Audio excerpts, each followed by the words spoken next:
Israel ও প্রতিরোধ যোদ্ধাদের মধ্যে যুদ্ধের পরবর্তী ক্ষেত্র হবে পশ্চিম তীর। পশ্চিম তীরের পরিস্থিতি আবারও উত্তপ্ত হয়ে উঠেছে। ইসরায়েল ও প্রতিরোধ যোদ্ধাদের মধ্যে চলমান সংঘর্ষের পরবর্তী ধাপে স্থানীয় জনগণ ও যুদ্ধবিরতি সংগঠনগুলো আশঙ্কা করছেন এই সংঘর্ষ আরও দীর্ঘস্থায়ী হতে পারে। পশ্চিম তীরের বিভিন্ন অঞ্চলে চলমান সহিংসতা নতুন মাত্রা ধারণ করেছে। ইসরায়েলি সেনাবাহিনীর হামলা এবং প্রতিরোধ যোদ্ধাদের পাল্টা আক্রমণের পর পরিস্থিতি আরও জটিল হয়ে উঠেছে। সাধারণ নাগরিকদের মাঝে আতঙ্কের সৃষ্টি হয়েছে। 250-টিরও বেশি ডিজাইন অপশন নিয়ে ওয়ালটন স্মার্ট ফ্রিজ, বোঝে আপনার প্রয়োজন।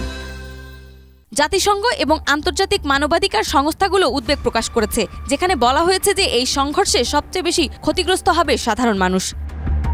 তবে পশ্চিম তীরে কিছু এলাকায় ইতিমধ্যেই উদ্ধার কার্যক্রম চলছে।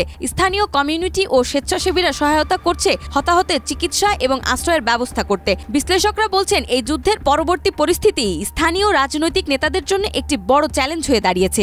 যদি শান্তি প্রতিষ্ঠার দিকে কোনো পদক্ষেপ নেওয়া না হয়, তবে পুরো পশ্চিম তীরে আরও সংকট সৃষ্টি হতে পারে। বিশ্ব শক্তিগুলো এখন সক্রিয়ভাবে শান্তিপূর্ণ আলোচনা শুরু করেছে, তবে স্থানীয় জনগণদের মধ্যে অভ্যন্তরীণ বিভক্তি এবং বহিরাগত চাপ পরিস্থিতিকে আরও জটিল করে তুলছে। এখন পশ্চিম তীরের পরিস্থিতি কিভাবে এগিয়ে যাবে তা শুধুমাত্র সময়ই বলতে পারে। তবে বিশ্লেষকরা সতর্ক করে দিয়েছেন যে শীঘ্রই কোনো সমাধান না হলে এই সংঘর্ষ আরও বিপজ্জনক হতে পারে।